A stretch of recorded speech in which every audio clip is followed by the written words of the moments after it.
Bismillahirrahmanirrahim. Assalamualaikum warahmatullahi wabarakatuh.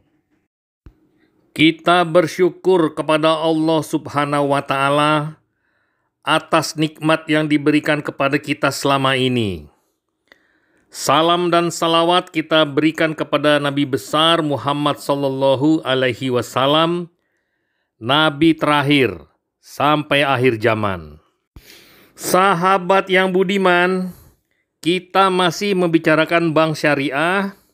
Kita sudah masuk ke bab 5 tentang riba dalam perspektif ekonomi. Bunga dan kepongahan sosial budaya. Secara sosial, institusi bunga merusak semangat berkhidmat kepada masyarakat.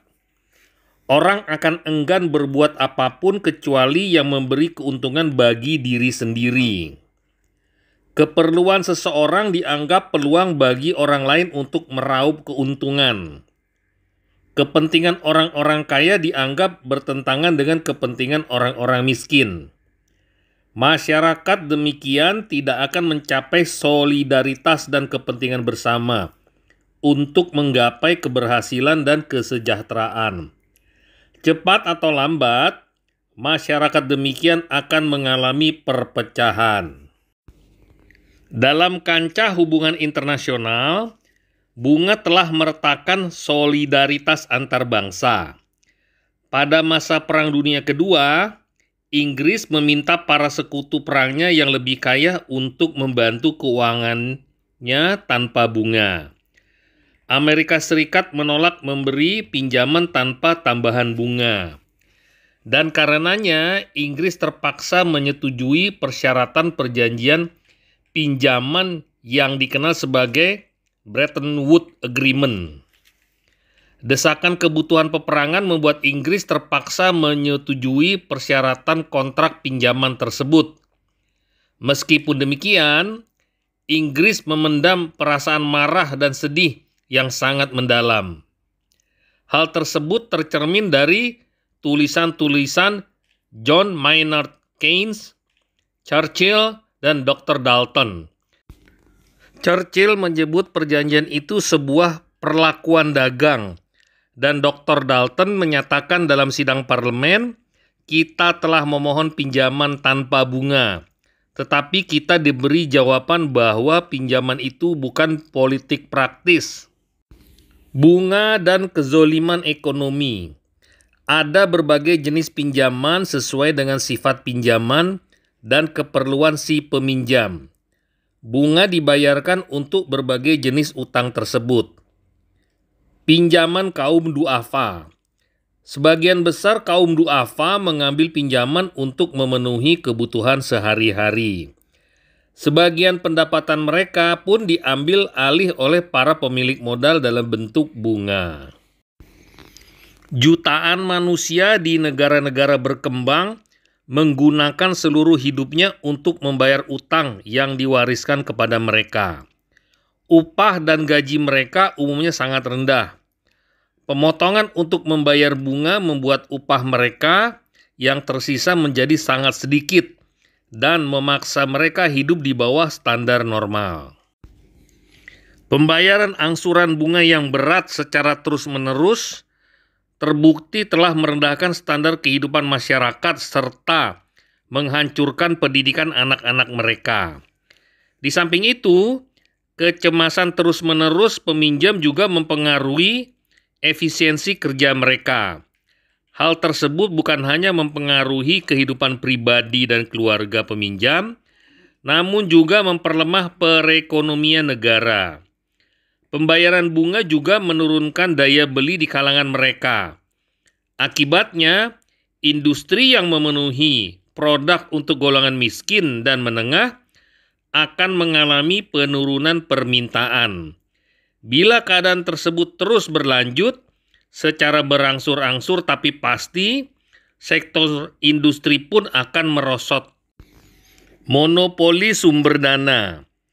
Pinjaman modal kerja biasanya diajukan oleh para pedagang, pengrajin, dan para petani untuk tujuan-tujuan yang produktif. Namun upaya mereka untuk dapat lebih produktif tersebut sering terhambat atau malah hancur karena penguasaan modal oleh para kapitalis. A. Sudah menjadi rahasia umum bahwa para pengusaha besar dan konglomerat yang dekat dengan sumber kekuasaan memiliki akses yang kuat terhadap sumber dana. Manuver-manuver pengusaha besar ini sering kali mengorbankan kepentingan pengusaha dan pengrajin kecil.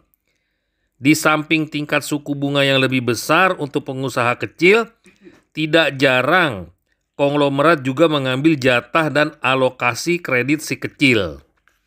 B. Modal tidak diinvestasikan pada berbagai usaha yang penting dan bermanfaat bagi masyarakat, melainkan lebih banyak digunakan untuk usaha-usaha spekulatif yang seringkali membuat keguncangan pasar modal dan ekonomi. C. Kehancuran sektor swasta di Indonesia dalam krisis ekonomi pada akhir tahun 1990-an antara lain disebabkan melonjaknya beban bunga tersebut. Struktur bunga tetap untuk jangka panjang pun dapat menghancurkan perusahaan yang tengah berkembang bila keuntungan yang diperolehnya tidak cukup untuk menutupi beban bunga tersebut. Pinjaman pemerintah. Pinjaman pemerintah dikategorikan dalam dua bentuk.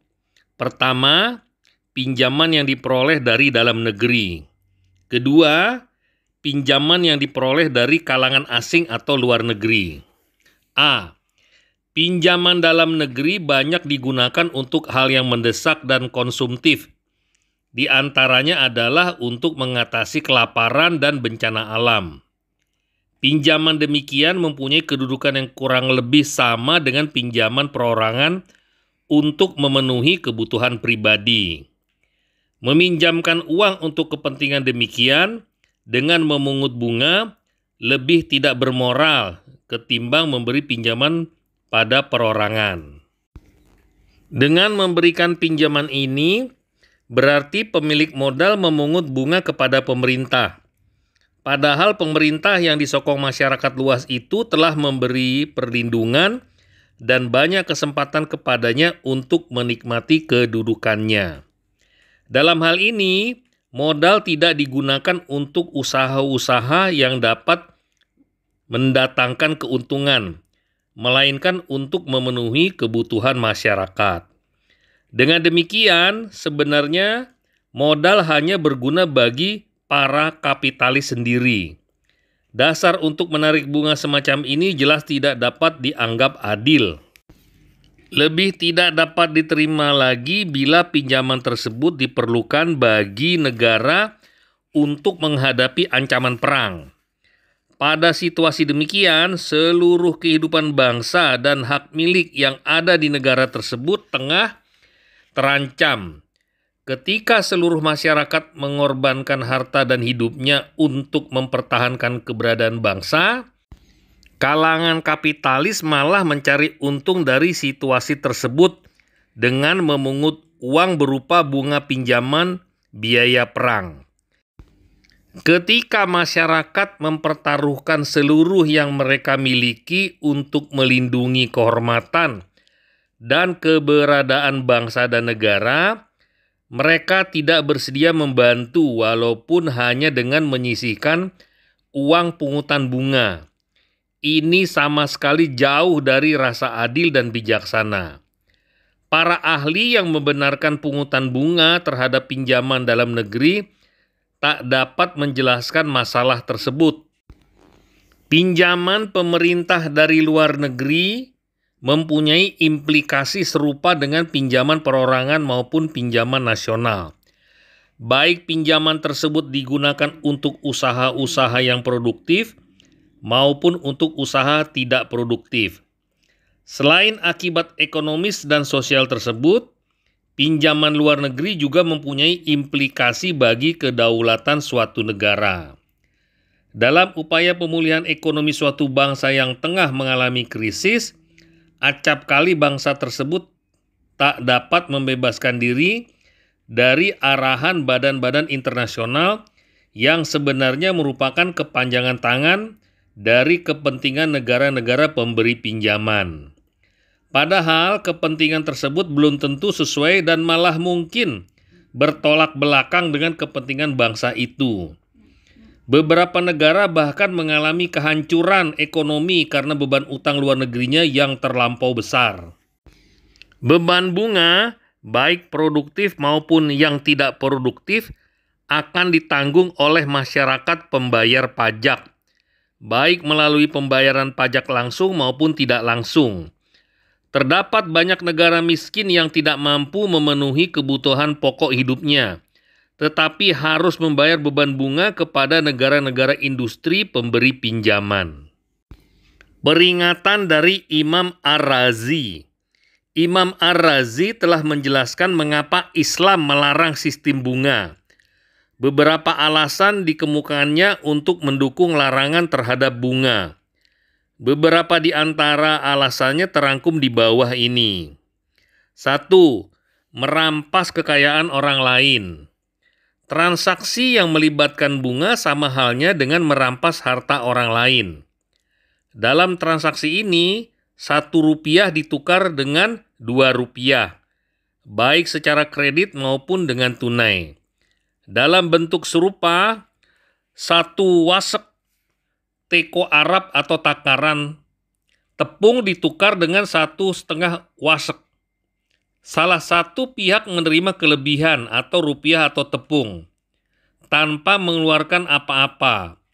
Jenis transaksi semacam ini tidak adil dan sewenang-wenang. Transaksi semacam ini mengakibatkan peminjam berada dalam tekanan eksploitasi. Rasulullah Shallallahu Alaihi Wasallam secara tegas menyatakan bahwa harta seseorang diharamkan bagi orang lain, sama seperti darahnya.